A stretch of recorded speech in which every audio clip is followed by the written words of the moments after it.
Daktari William Samoei Ruto.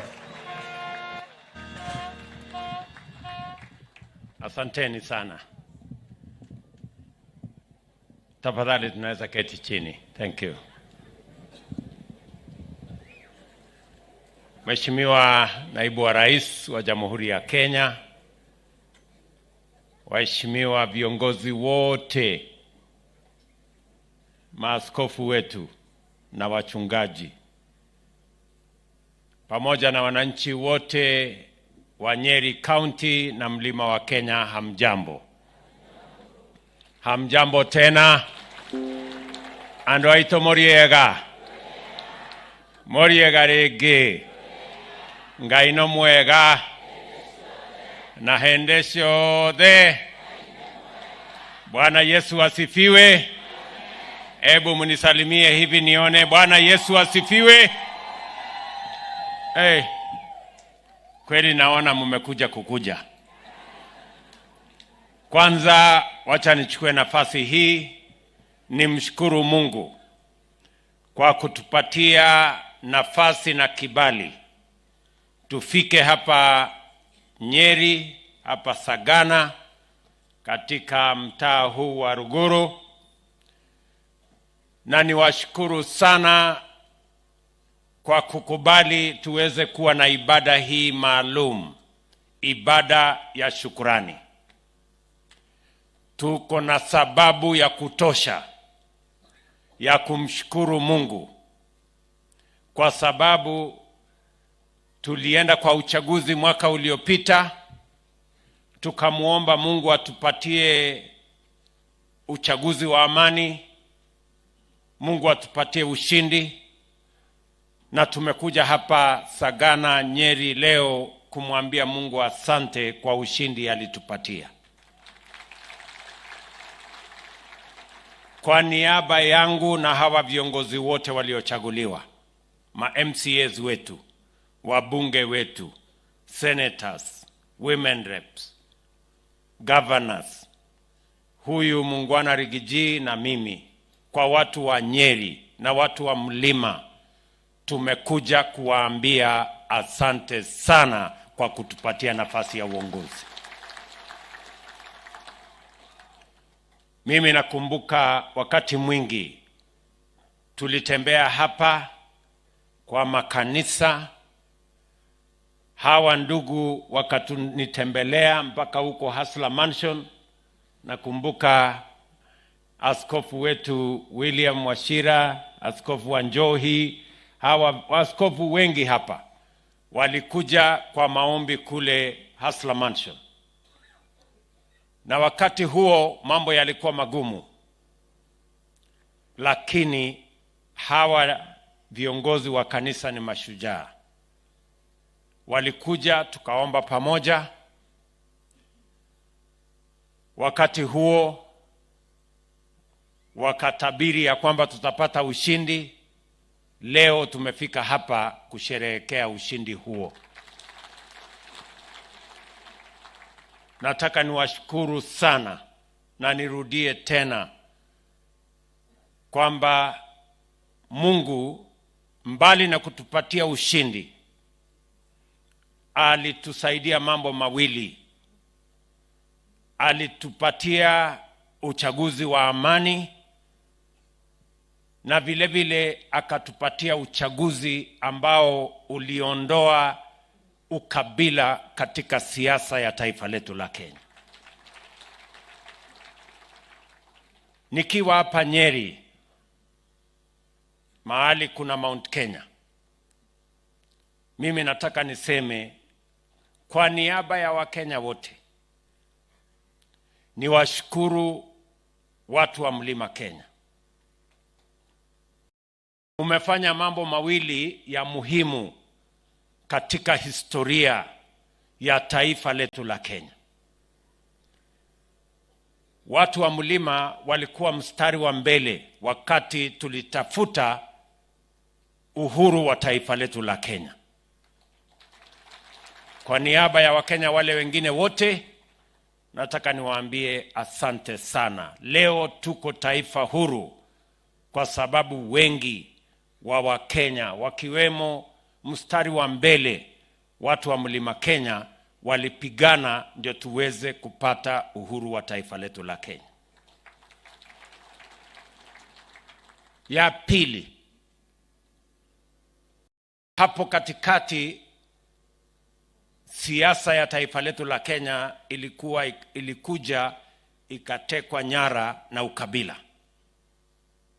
Na Wakenya wengi walikuwa wanashangaa, hii ukabila tutaiondoa vipi katika siasa ya taifa letu la Kenya? Mara nyingine tena, ninyi kama watu wa Mlima Kenya, bila ya Wakenya wengine kufikiria ama kupanga, kaamua ya kwamba nyinyi ndio mtaongoza kuondoa siasa ya ukabila katika siasa ya Kenya. And I want to say in a very special way, the people of Mount Kenya did the unimaginable.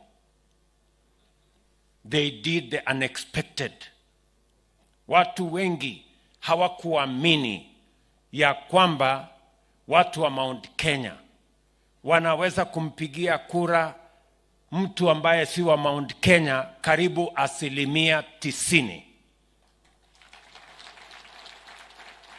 Na mimi ndio nasimama mbele yenu kusema, on behalf of the people of Kenya, you have made our country proud.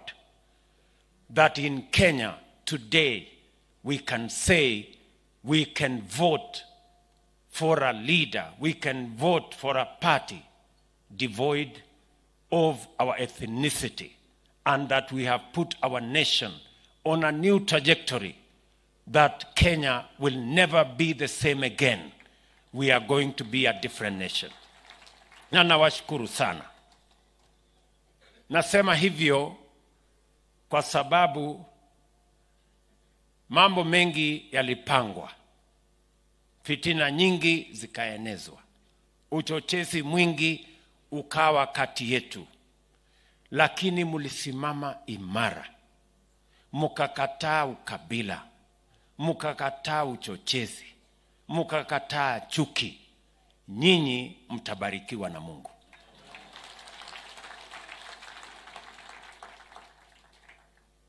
Na mimi nataka niwahakikishie ya kwamba tutaungana na hawa viongozi wote tuweze kubadilisha taifa letu la Kenya, because we have a historic moment as a people. We have a historic moment as a nation to change our country and change it for good. Na mimi nataka niwahakikishie watu wa mlima na watu wa Kenya ya kwamba sitawaangusha.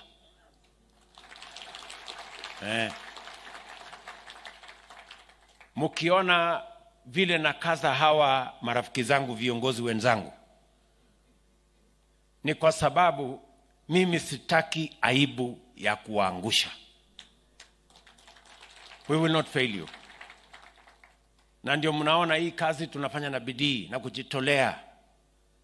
Naona watu wengine wanasema nimekaza watu sana, lakini ni kwa sababu ile mumetufanyia, mahali mumetutoa, hatutaki ifike siku ya kwamba nyinyi mtasema ile juhudi yenu imeenda bure. We have to work hard so that we can justify the faith, the commitment, the sacrifice you have made to make us who we are. Na ndio nazungumza na hawa viongozi wenzangu kila mara, kuwaeleza ya kwamba kwa vyovyote, whatever it takes, we cannot fail these people. We cannot fail the people of Kenya.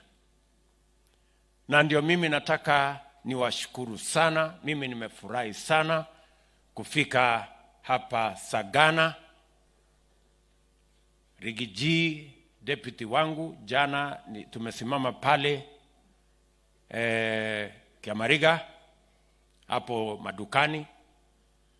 Ameni-introduce kwa watu wa hapa, watu wa nyumba 10. Ameniintroduce kwa ule Mwangi wa Mbembe. Mimi nimekula mahindi jana, nimeona kweli anatosha. Ameniintroduce kwa mtu ya kuuza nyama, na sasa mimi nitakuwa mtu ya kijiji hapa. Ile maneno yote ya kijiji hapa, tafadhali msinisahau. Wakati mnaitana, munitumie salamu pia niweze kuwa kwa hiyo kikundi. Na niko na mtu yangu ya kunifikishia maneno, Rigiji yuko hapo. Nimefurahi sana kufika hapa.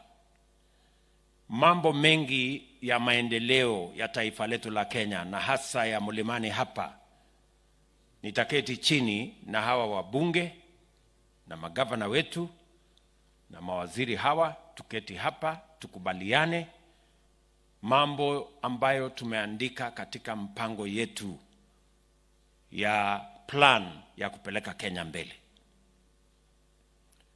Nataka niwahakikishie maneno ya kumbukumbu la Torati ama Deuteronomy 28 mstari wa 12, kwa sababu tuko kanisani. Inasema Mungu atatufungulia hazina yake. God is going to open his good treasures for us. Inasema Mungu atatupatia mvua kwa wakati wake. He is going to give us rain in season. Inasema Mungu atabariki kazi ya mikono yetu. God is going to bless the work of our hands. Na inasema jambo la 4 kwamba sisi kama nchi hatutakopa tena, lakini tutakopesha wengine. We will not borrow, but we are going to lend. Hiyo ndio nchi ambaye tunasema hapa mlimani Mungu ametuahidi. And we have no reason not to trust God. Na ndio Bishop William ametuambia tunavuka hiyo upande mahali hiyo maneno iko. Mimi nataka niwahakikishie tunafanya bidii na hawa ndugu zangu, deputy wangu, mawaziri na wale wengine wote, ma-PS wetu, tunafanya bidii na wao. Niliwaeleza ya kwamba kazi yetu ya kwanza ni kudhibiti uchumi wa taifa letu, to stabilize the economy of our country. Kwa sababu tulikuwa pahali hatari sana. Mahali madeni ilikuwa nyingi na mpango wa vile tutayasuluhisha hatukuwa nayo kikamilifu. Napenda kuwaeleza ya kwamba we have stabilized the economy of the Republic of Kenya. Tumehakikisha ya kwamba mambo ya kukopa madeni kulia, kushoto, mbele na nyuma na juu na chini tumekomesha. Katika budget tuliyopeleka bunge, huyu nilimwambia huyu kijana Ndindi Nyoro, kwa sababu yeye ndio chairman wetu wa budget. Nikamwambia hakuna budget itaenda kupelekwa bunge ya madeni. Tukaondoa madeni karibu nusu trilioni ambayo ilikuwa imewekwa huko, tukaondoa. Tukasema we must build this country on the solid foundation, not on the foundation of debt. Na tumedhibiti uchumi sasa. Maajabu ni kwamba wiki iliyopita waziri wangu wa fedha yuko hapa, bwana profesa. Sasa unajua tuko na deni kubwa tulikopa, inafaa kulipwa mwezi wa 6 mwaka ujao ya $2 billion huko mwezi wa 6 mwaka ujao. Sasa wakati tumeketi chini tumepanga na tumesema hii deni hatuwezi kungoja mpaka next year. Tumeanza sasa kuipangia vile tutalipa mapema. Sasa wale watu wakora wanaitwa credit rating agencies. Wale wamezoea kutumia ukora kuongeza madeni yetu. Wakasikia tuko na mpango ya kulipa deni kabla haijafika siku yenyewe.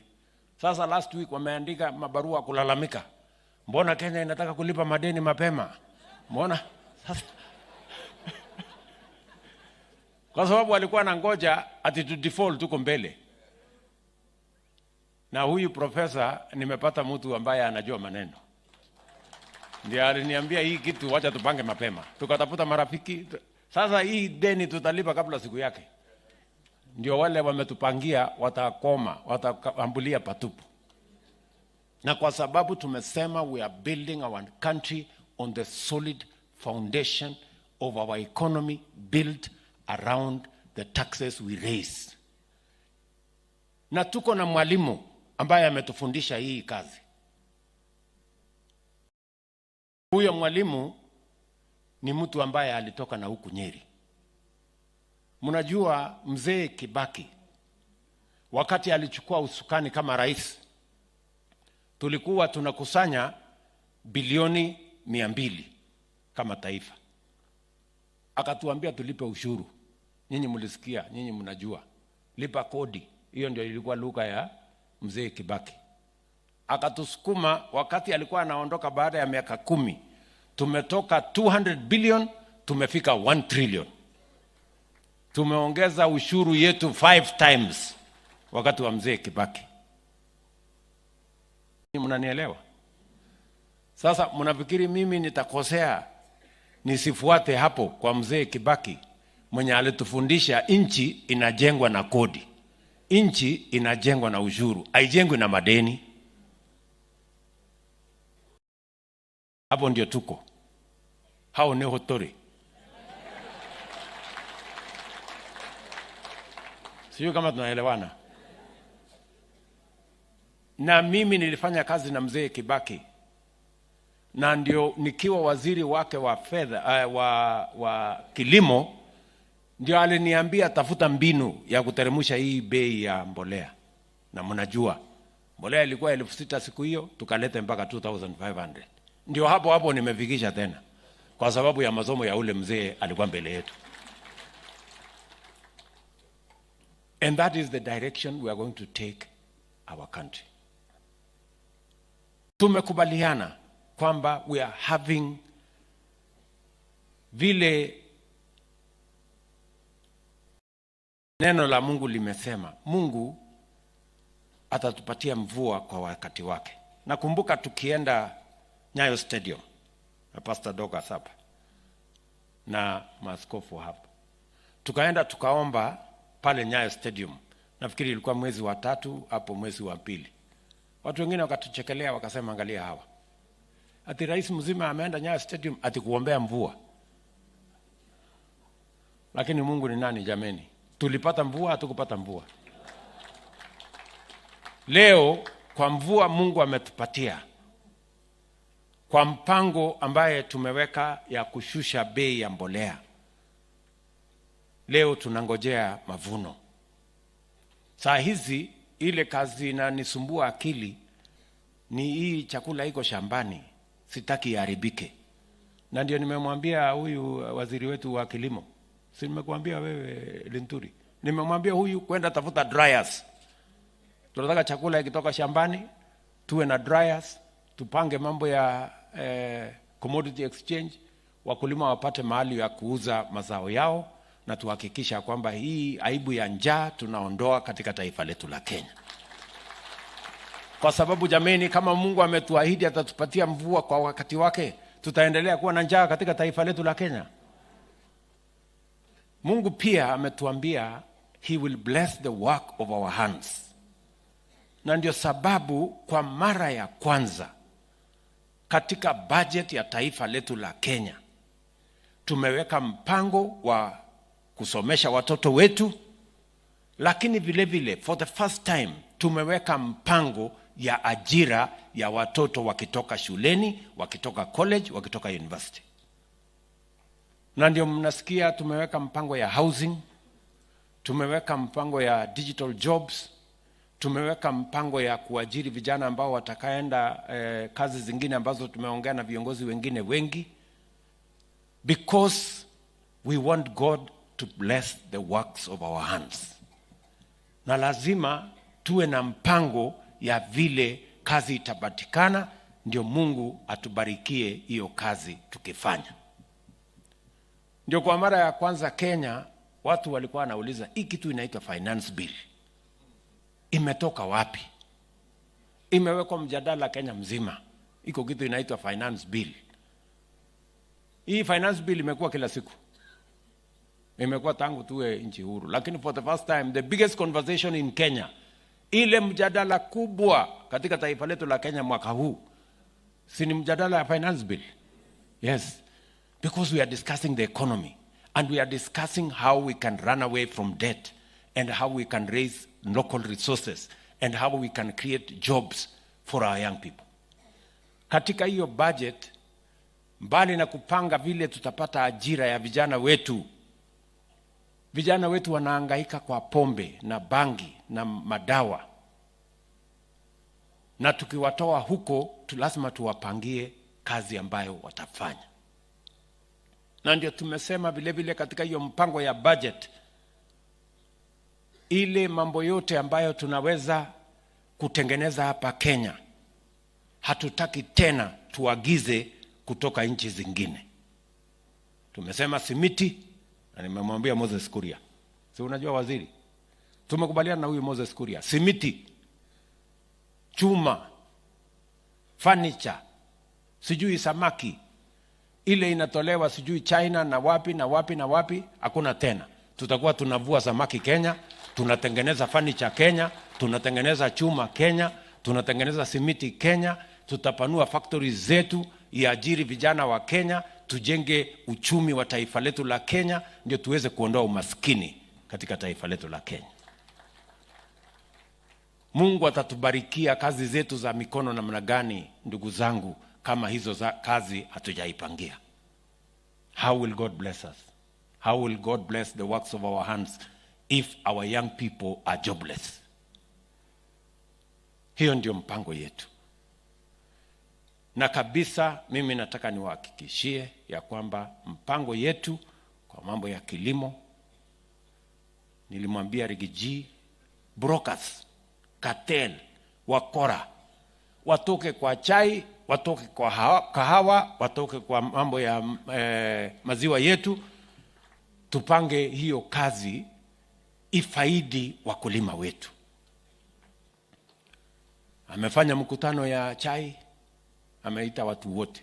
Amefanya mkutano ya kahawa, anapanga ya maziwa. Ndio tuhakikisha kwamba hiyo sekta yote tunaipangia vizuri. And I want to give you my commitment ya kwamba pale tunajua ndio inabeba watu wengi. Kilimo, tukisuluhisha matatizo yetu ya kilimo, tutaweka utajiri kwa watu wengi katika taifa letu la Kenya. And that's what we are going to do.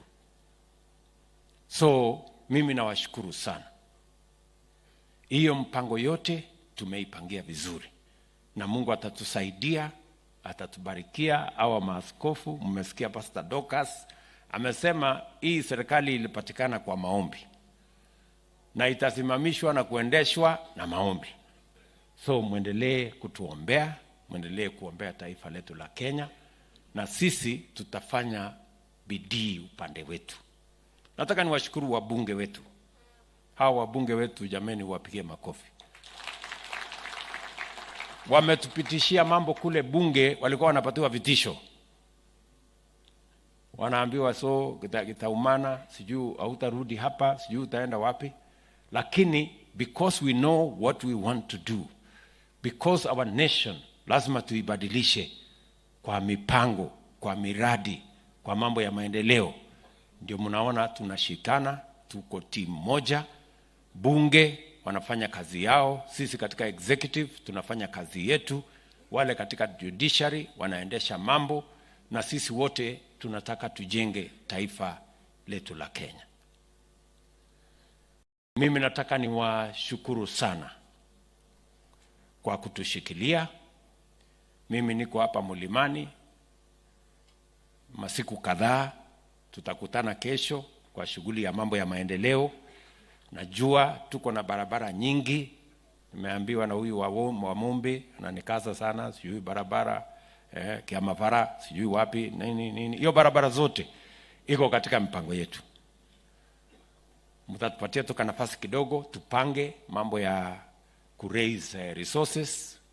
Mwezi moja, mwezi mbili mtatuona tumeanza hiyo kazi, na tunaanza kwa kasi kwa sababu sasa tuko na budget ambayo tumeipangia vizuri ya kupeleka mambo ya taifa letu mbele, mambo ya maendeleo ya taifa letu mbele.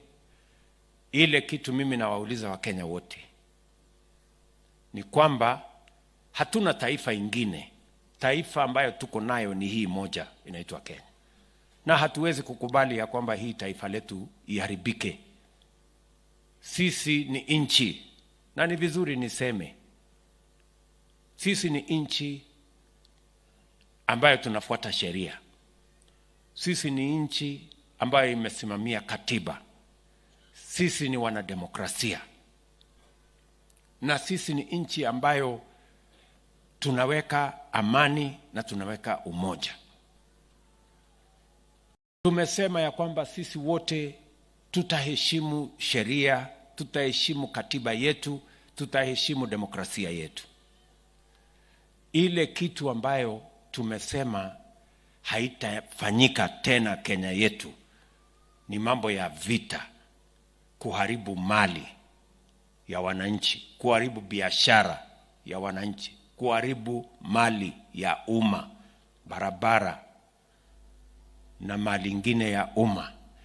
Hiyo tumesema sio demokrasia, sio kufuata sheria, sio kufuata katiba ya Kenya, na sio uzalendo wa aina yoyote kuharibu mali, kuendesha vita na kulete chuki kwa Wakenya. That is not how we build a nation. Many people want to tell us we are taking Kenya backwards. I want to tell them we are taking Kenya forwards by refusing violence, by refusing anarchy, destruction of property, whether private or public. That's how to move the country forward. Those engaged, those who propagate violence and destroy property and destroy public property and destroy life and destroy people's business, those are the ones who are taking our country backwards to the dark days where Kenya was violent. And I want to say, as Kenyans, Kenyan leaders, irrespective of what side we belong to or what persuasions we come from, we must stand together to say no against violence, against anarchy, against destruction of property, because that is violence undermines democracy. Violence works against the rule of law. Violence works against us as a nation, and we must all stand together to say no to violence. And I am telling even our brothers in the opposition, they must be unequivocal on matters violence. There is no opposition, there is no government on matters of violence. We must all stand on the same side, because it undermines who we are. It undermines our nation, it undermines our democracy, it undermines the rule of law, and it is unconstitutional and illegal and undemocratic to cause violence and destroy people's property and destroy our nation, sabotaging our economy. So sisi wote tusimame upande moja. Na mimi nataka niwashukuru Wakenya wote kwa sababu tumekubaliana. Watu wengi wanashangaa pengine haya mambo ya maandamano ambayo tuletea fujo naamini ya kwamba kuna sababu ilifanyika. Ndio tukubaliane kabisa once and for all ya kwamba there will be no more